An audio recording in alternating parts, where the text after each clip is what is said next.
முடியெல்லாம் சிலுத்துருச்சுனே. ஒரு தளபதியோட 10 படத்தோட இன்ட்ரோஷன் பார்த்த மாதிரி இருந்துச்சு. அந்த மாதிரி ஒரு கோஸ்பம் சார்.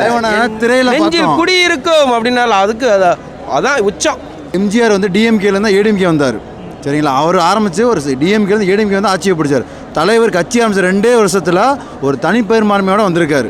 அந்த 108 சீட்டுமே சொந்த உழைப்பில் எந்த ஓட்டுக்கு ₹1 பணம் கொடுக்காம வந்திருக்காரு. இந்த மாதிரி எந்த கட்சி தலைவனாலும் பண்ண முடியாது. இந்தியாலே எவனும் பண்ண முடியாது.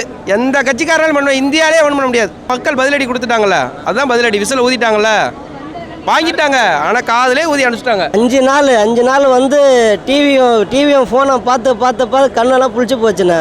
தூக்கமே கிடையாது நைட்டெல்லாம். எப்படா வரும், எப்படா அண்ணன் வந்து பதவி ஏற்பார், எப்போ விஜய் என்னும் நான் என்ற அந்த வார்த்தை எப்போ கேட்போன்னு சொல்லி ஒரு நாளும் தூக்கம் இல்லாமல் போயிடுச்சு எங்களுக்கு. இதுக்கப்புறம் வந்து வேறு லெவலாக இருக்கும்.